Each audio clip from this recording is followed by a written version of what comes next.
The date for voting and counting has been announced and a battle royale has already begun. These are pictures from outside the BJP headquarters. Aam Aadmi Party supporters and leaders coming to blows with supporters of the BJP. They were protesting their leader Arvind Kejriwal being detained in Gujarat.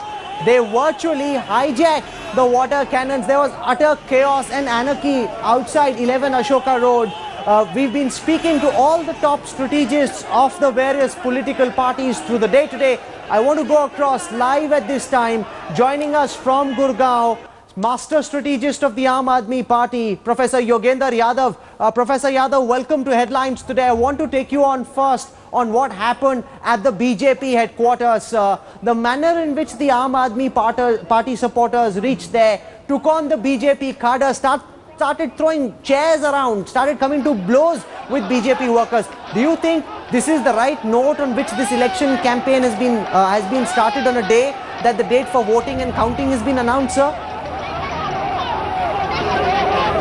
Rahul Kamal, as you said, I am actually in Gurgaon. We've just been through in a series of meetings with my volunteers.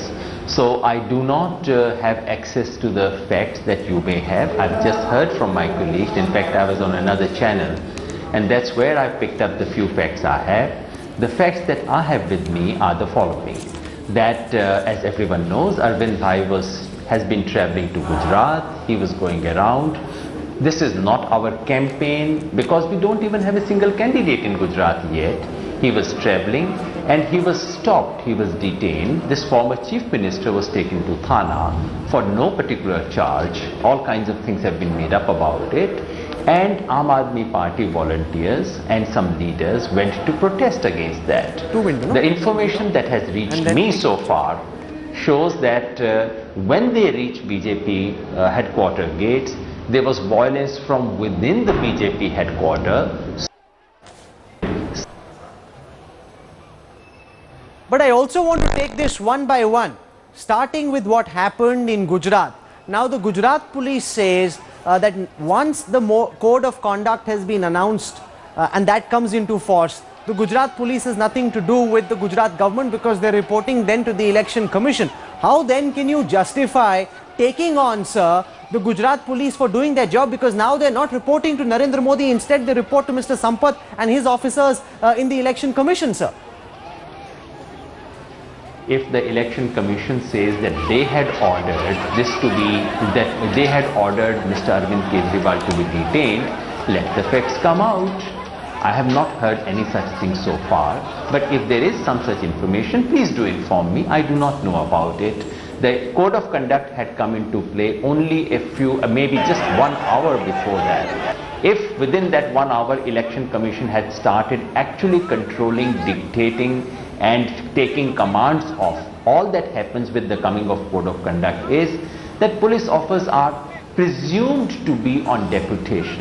That presumption may come into effect in law, but on the ground that may not have been the case. If I am mistaken, please do point it out. So what is your specific charge, Professor Yadav? Are you suggesting that Narendra Modi got this done because the Gujarat chief minister is now scared of the Aam Aadmi Party, concerned about what Kejriwal might do and say now that he's in Gujarat, and therefore it's his police acting in a partisan fashion that deliberately did this to the Aam Aadmi Party worker and leaders, sir? Rahul, all I am suggesting is that this may have been a simple continuity of what has been happening in Gujarat for a very, very long time. No one can question Mr. Modi. There is no space for opposition. Ordinary democratic freedoms are denied. And even the media dare not question Mr. Modi. I mean, these are facts of Gujarat that everyone in this country knows. And in that state, if anyone from outside comes on a visit to inspect, to check, of course, the establishment in Gujarat cannot tolerate it. If this is an allegation, it's an allegation. I thought for most people this is the routine truth about Gujarat. This is what's been happening there for a very long time. So there is a provocation, if at all I were to assume that there was a provocation and there is a counter. As someone who stood for Gandhian values, even if we were to assume for the purpose of this interview that there was a provocation, is the counter by the Aam Aadmi Party warranted, sir? This violent counter?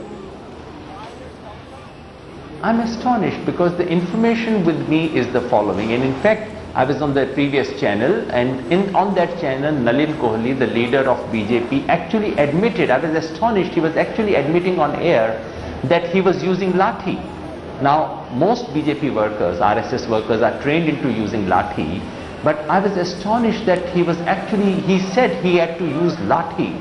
The information that I have is the following, that when our workers reached there was stone pelting from within BJP's office, iron rods were used, chairs were thrown around.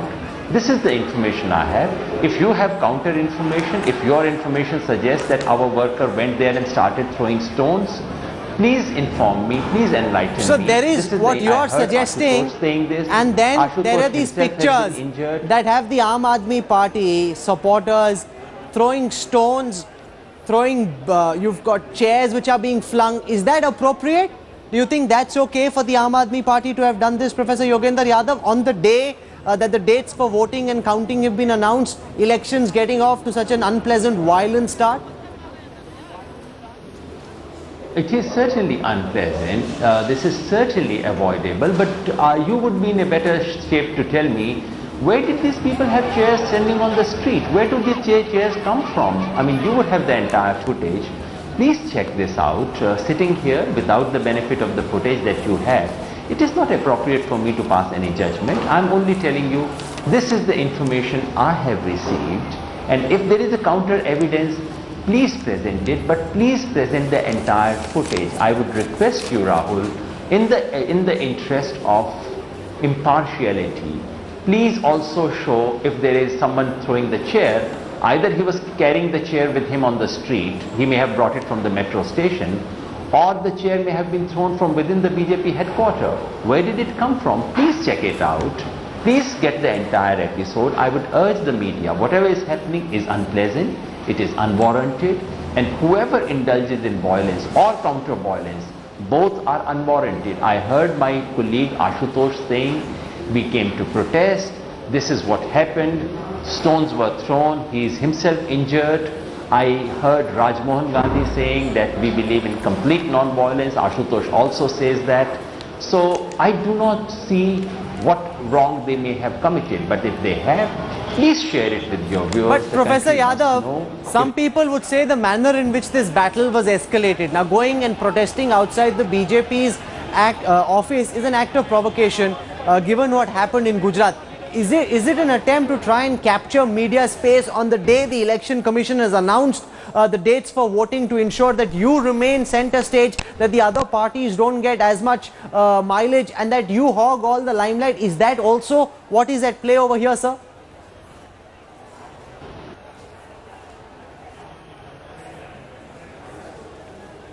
Professor Yadav?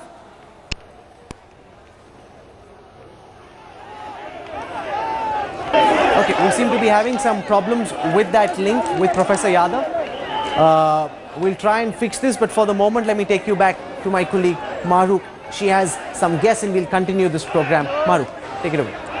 Thanks so much for that, Rahul, and we'll come back to you as soon as that connection with Yogendra Yadav is through. But Dr. Patra, Yogendra Yadav says that the provocation, or rather the anger, was from the side of the Aam Aadmi Party, but the provocation came from the BJP.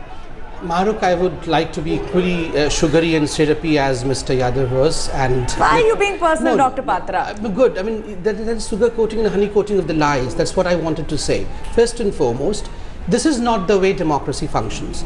The Supreme Court of India has earmarked a space called as a Jantar Mantar, where you can go and hold your protest. You cannot enter anyone's home, you cannot enter anyone's office and start a protesting. So in the first place, the Aam Aadmi Party was totally wrong in trying to vandalize the office of Bharatiya Janata Party. Secondly, we have seen as to how the Aam Aadmi Party was trying to break into the office of Bharatiya Janata Party, tore the banner of the Bharatiya Janata Party, in fact capsized the chairs. So Dr. Patra, please let's start with the justification, yes, from either side, from Aam Aadmi Party side also, and from your side also. And the banner is inside. We are showing pictures from either side. banner is Dr. inside the Patra, office. we are showing pictures from either side. Let's Yes. not defend the No, indefensible. no, I'll no, come no, back no. to you. See, I'll come back to you, Dr. Mahrukh, Patra. the indefensible over here is the Aam Aadmi Party who was trying to barge in illegally into the office of a national political party. But Dr. And this Patra, trespassing is not allowed Dr. in Patra, democracy. the Aam Aadmi Party, what it has done in Delhi is not justified, but what happened to Arvind Kejriwal in Gujarat also raises a lot of questions. What happened to Arvind Kejriwal in Just for Gujarat? our viewers at this point, to put this entire story in perspective.